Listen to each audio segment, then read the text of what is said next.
name is Stephanie. I've been a nurse at St. Luke's for almost 3 years. I'm an emergency room nurse. I was an ED tech before I became a nurse. I was a tech all through nursing school. I've also done home health care for special needs kids, nursing home, and I've been in the medical field for overall 5 years now. So initially I went to Lock Haven. I wanted to be a PA.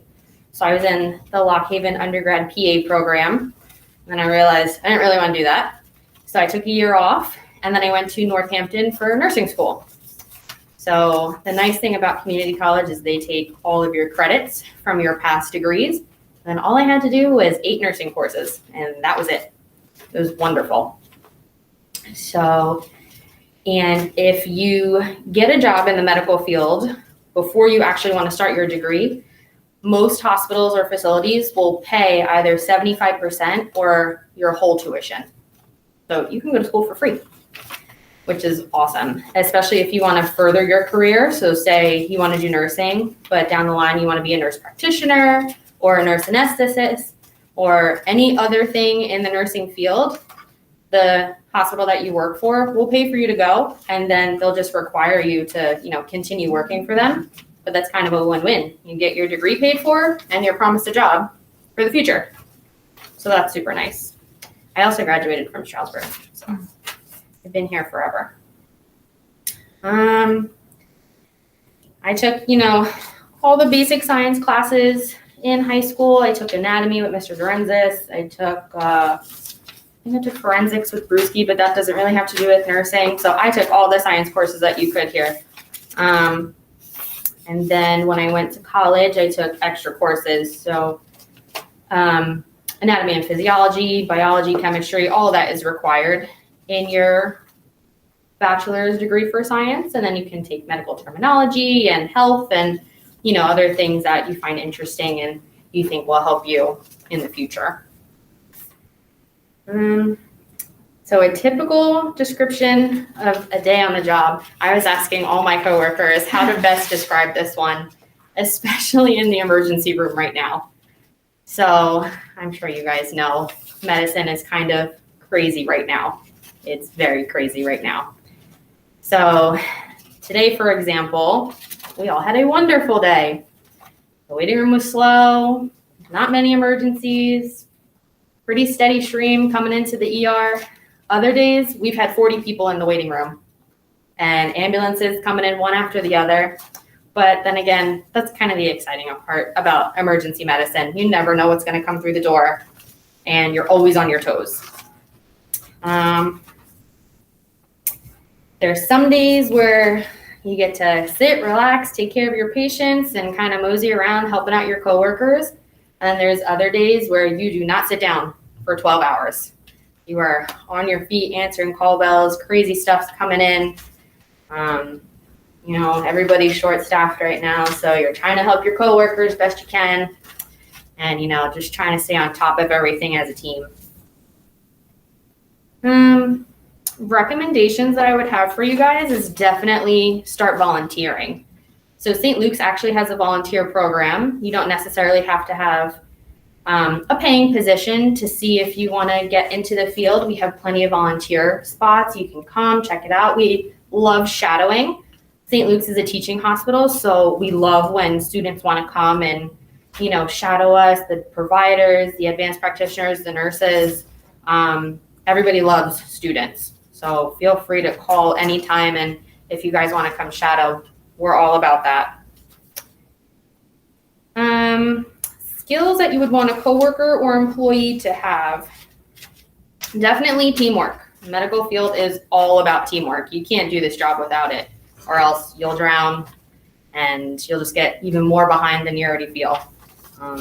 So communicating, teamwork, all really important things. My least favorite part about my career, I guess when you feel like you did everything you could for a patient and they still don't make it. So you see them coming in really sick and you do everything you can for them, and no matter how hard you try, unfortunately you just can't save some people.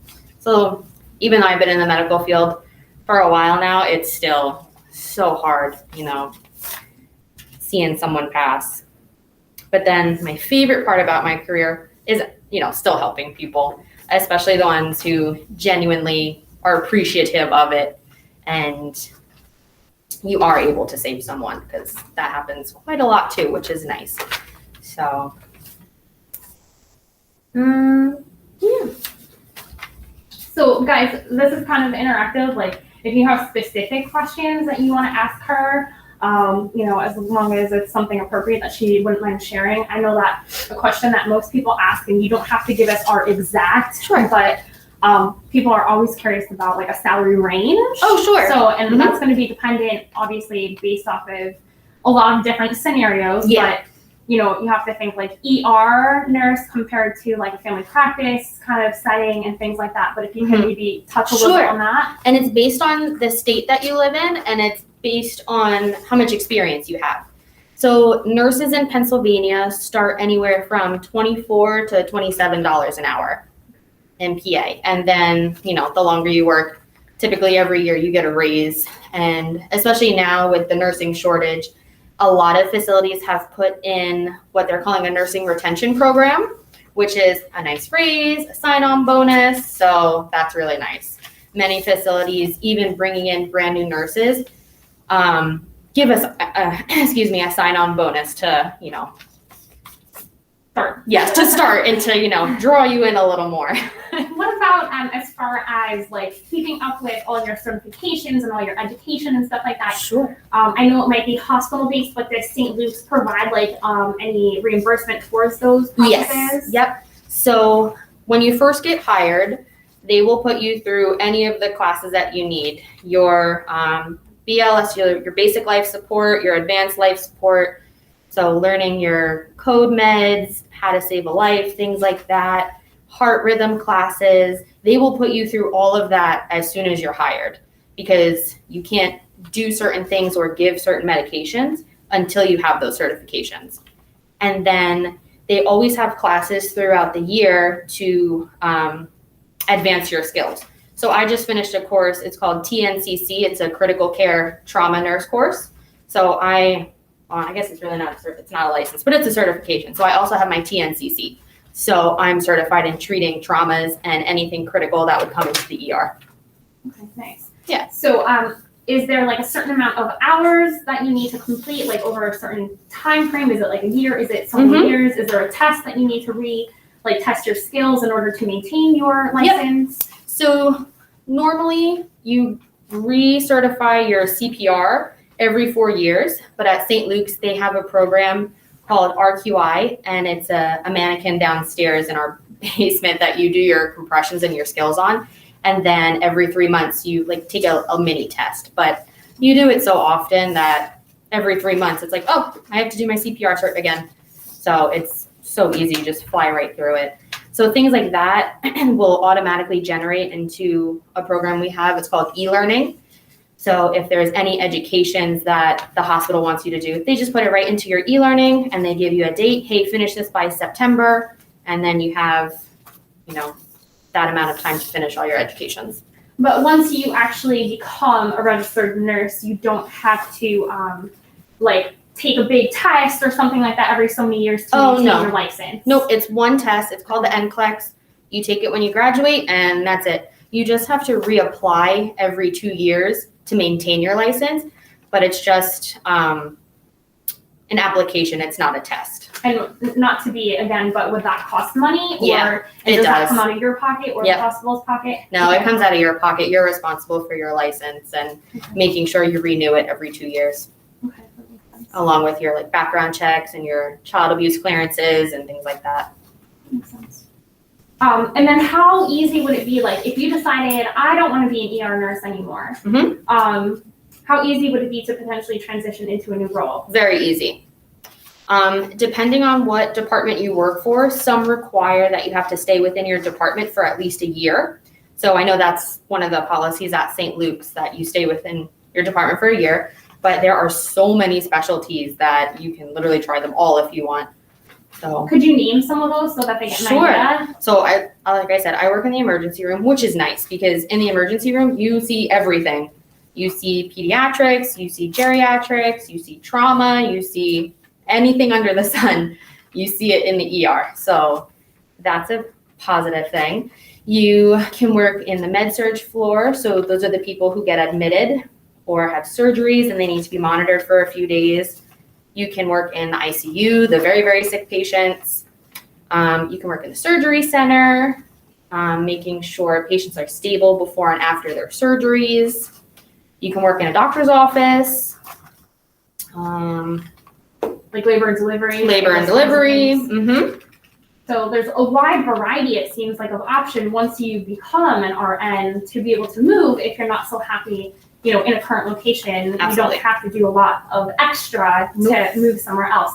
But let's say that they have an RN license, then what would it be if they wanted to become an advanced practitioner? And I know that there's a multitude of what classifies as an advanced practitioner. So can you list what some of those things might be and like what pathway then you might take from your current position, not starting as like a freshman and moving forward? Sure.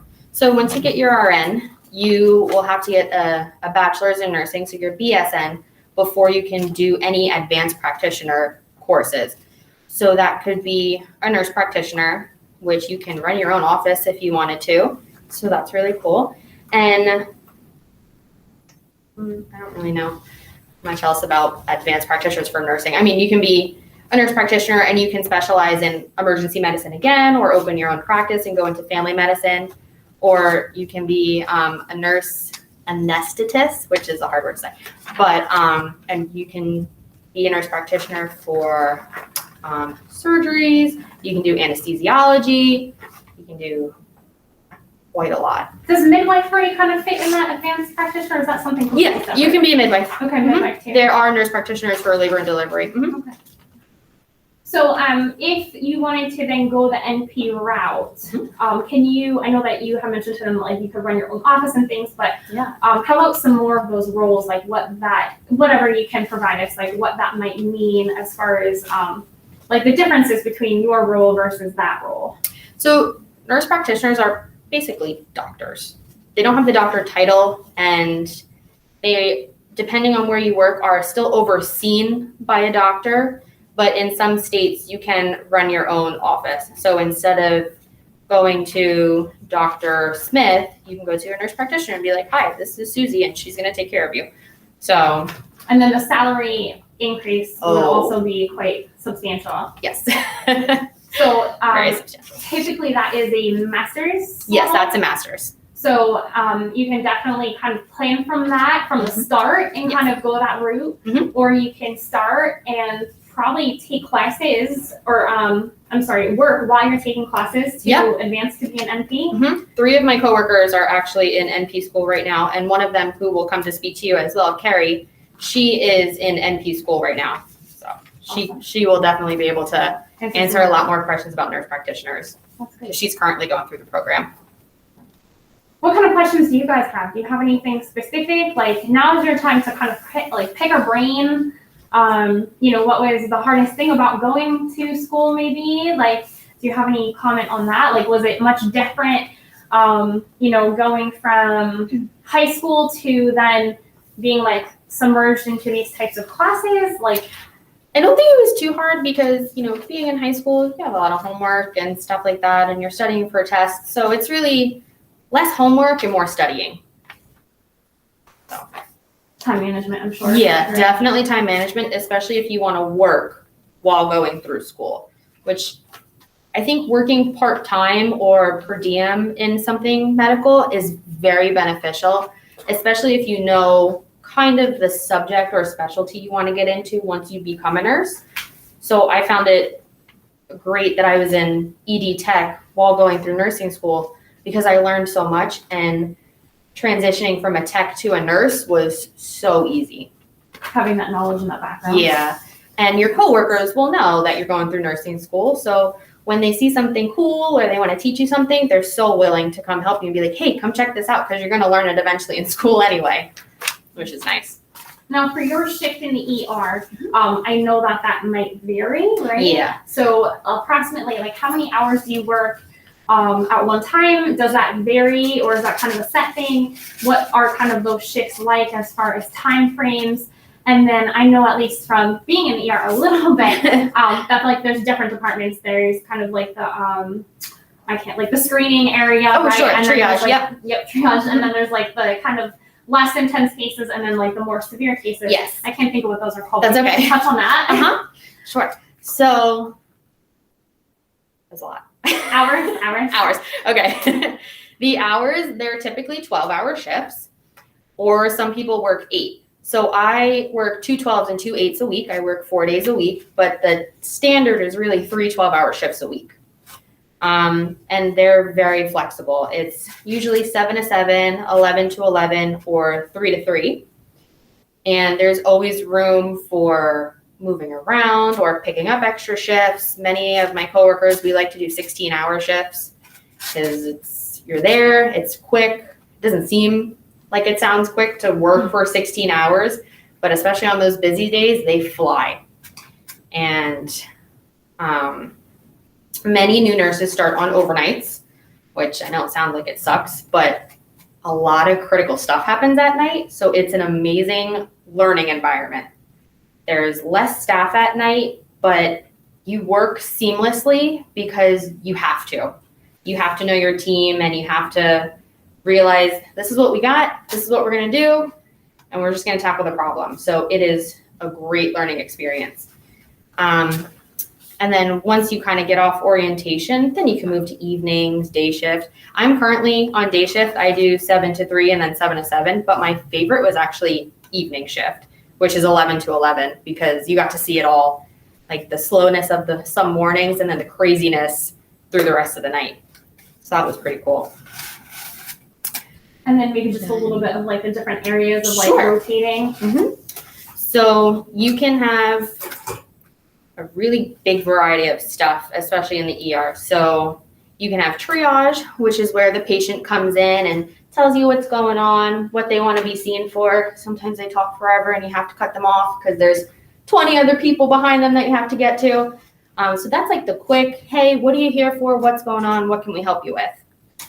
And then based on what they're here for and what that first set of vitals looks like, that's when you give them what we call an acuity. How severe is their situation and how quickly do they have to be seen?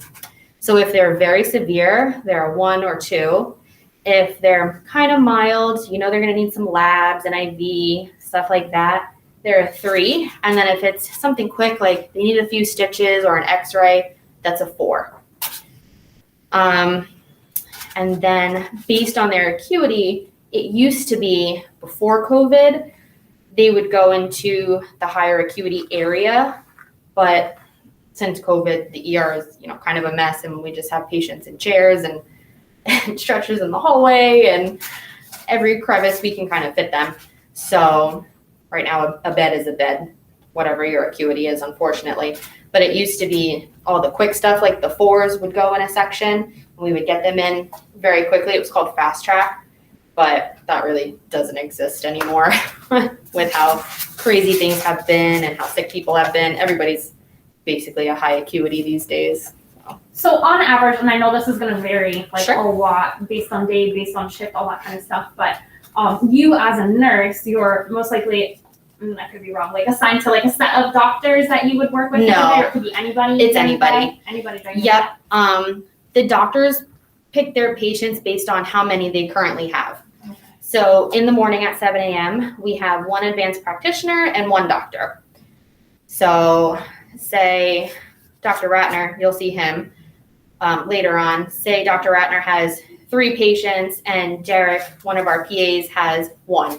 Derek's more likely going to pick up the next patient just because he has 1 patient compared to Dr. Ratner. So it's really based on how heavy their load is at the time to see who picks up the next patient. Interesting. Okay.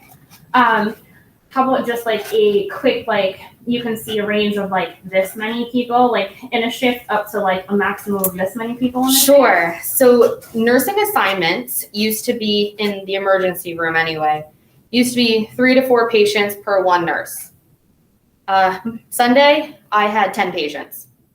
So depends on, we only had 3 nurses in the morning when we're supposed to have 7.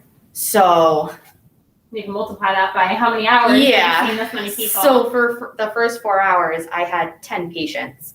And the charge nurse typically is not supposed to have an assignment, but she did. So I kind of covered her patients as well as my own, just because then we had a code come in that the charge nurse had to help. And then we had a stroke with a major head bleed that had to come in, and she had to help there as well. So that's really her priority versus her patients that we know are already stable. So you brought up charge nurse. Can you tell them what that is and or how that might be a possibility to become a charge nurse? Sure. So I'm actually a charge nurse. Nice. And it's based on experience, and it's really just a leadership role. So I'm really big on leadership roles. I've been in one my whole life. So I love doing charge, which if you ask anybody else who I work with, they hate it. It's pretty stressful at sometimes, especially when I said earlier, when you have 40 people in the waiting room and they all want to be seen right now, but we have a 5-hour wait. So you have to deal with the complaints and help nurses who have very difficult or sick patients. You have to be kind of everywhere at the same time. You have to know how to delegate to your coworkers if you need help with something. You have to have the whole department in mind at the same time to come up with the best plan to make sure people are seen appropriately. And make sure, you check on your nurses constantly. And you're really just there as a resource for them. Anybody think of anything? What do you want to know more about? During college, what was like your favorite and your least favorite class that you took? My favorite was Advanced Anatomy and Physiology. I took that my senior year at Lock Haven, and we had a cadaver lab.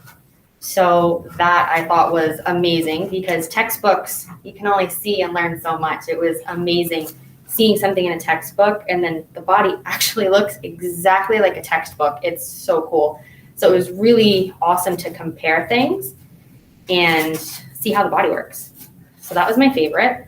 My least favorite was micro. I just could not wrap my head around it.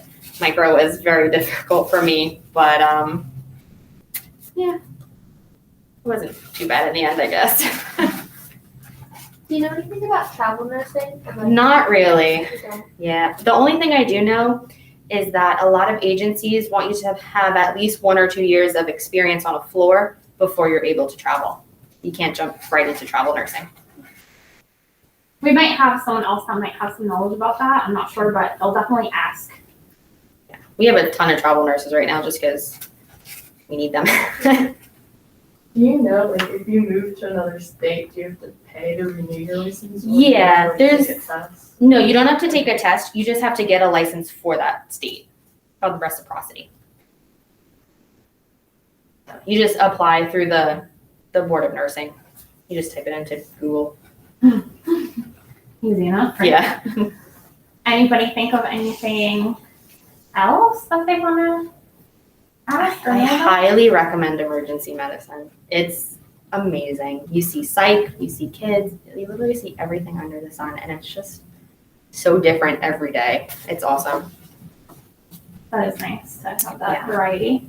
You never know what you're going to get. No, not at all. Right. And I think that's the most exciting part. Awesome. Yeah. Is anyone in here maybe thinking about nursing? Nice. Okay, all 3 of you. That's good. I do have Stephanie's email, so if you come up with a question, I'm sure it would be okay if Absolutely. I had, emailed you in the future or something.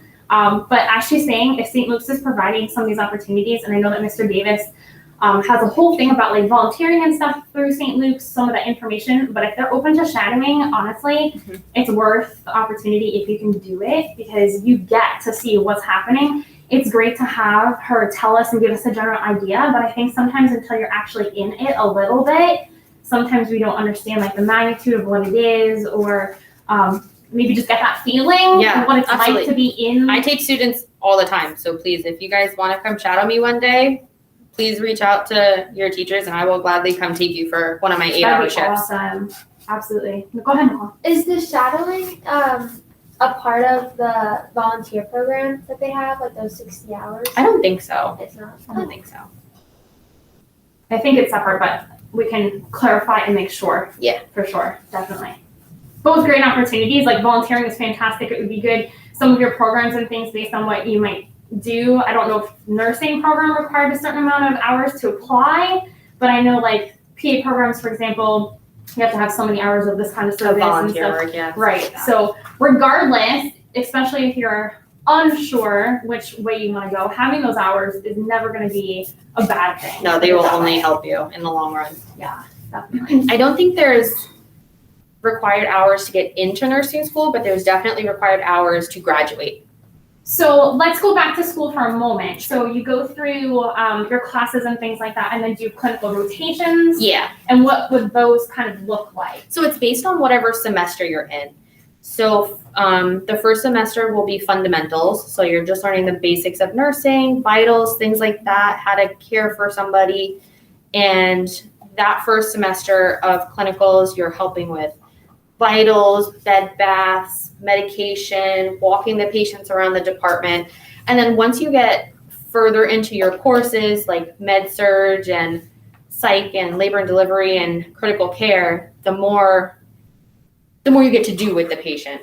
The only thing you can't do while in clinical is blood work and IVs and code meds. So like epi and anything you would need to use to save a life. Those are the only medications you can't do. But everything else you can do in nursing school. And I know that sometimes, like, you get started and you're doing things and then it might feel like overwhelming. Can you tell us, like, if you remember, like, maybe the first time you walked in? Yes. And, like, what you were feeling and how, like, did you think, like, oh, man, I don't want to do this? Like, did you know, like, this is for me? Like, how did you feel? Honestly, I still get that way. The first week I came, so you're on orientation with another nurse for 12 to 16 weeks. The first week I came off orientation, my second day, I hid in the EMS lounge and I cried. So We appreciate your honesty because, I'm sure you're not alone. So listen, sometimes, especially the family members, they get in your face, they scream at you, you're doing everything you can, they don't want to hear it. So you just have to step away. It's okay to cry, and you just come back and you get back to it. That's great advice, honestly. It's I great mean, advice. Look, you're human. You can only handle and take so much. You have a meltdown, you have a meltdown. Right. Especially, this job is very stressful, and you have people's lives in your hand. So it's okay to feel overwhelmed, especially nowadays with COVID. And like I said earlier, having 10 patients when I'm supposed to have 3, it's extremely overwhelming. But also, like I said earlier, you have such a great team that you're working with that it makes all the difference. Right. So So if you didn't know something or you wanted to kind of check, you have someone to kind of run something Always. past. Yep. You're not have- 100% alone. No, even yesterday, I had a patient that came in who was in kidney failure, and he had 2 tubes in his kidneys and a Foley, and that didn't make any sense to me. So I went to the doctor and I'm like, hey, what is going on here? The doctors are so great and love questions. Like I said, we're a teaching hospital, so ask as many questions as you want, and there is never a dumb question. The human body is so complex and crazy that you're going to have questions your entire career. So, but there's always somebody to reach out to and help you.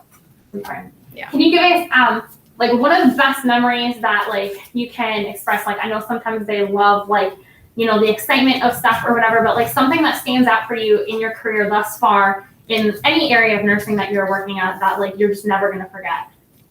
That puts you on the spot. Like, is there anything that was just like, oh my gosh, this is like a miracle, or like this was such an amazing experience, or a one-in-a-lifetime thing that like, if not, that's okay. That's a good question because I've seen a lot, but unfortunately I've seen a lot of Something bad. cool. Something cool. Something cool, but it's really gross. One of the really cool things I've seen. Do you guys know what a degloving is? Have you ever heard that term before? So you know how you put a glove on your hand? So think of your skin as a glove, and the skin slides up and it's called a degloving. So the skin is no longer on your arm. So a man fell off of the ladder and got his arm stuck in the rungs, and it slid all of his skin off. So that was really cool. And we got to pull it back down and sew it back together, and he was good. Wow, interesting. So that was really awesome. That's really cool. I think one of my favorite things that I get to do is fix people who have had a stroke. There's a medication called TPA. It's a clot buster. So one of the types of stroke you can see is when you have a clot in your brain, and it kind of kills off that area of the brain because blood flow is not getting to it.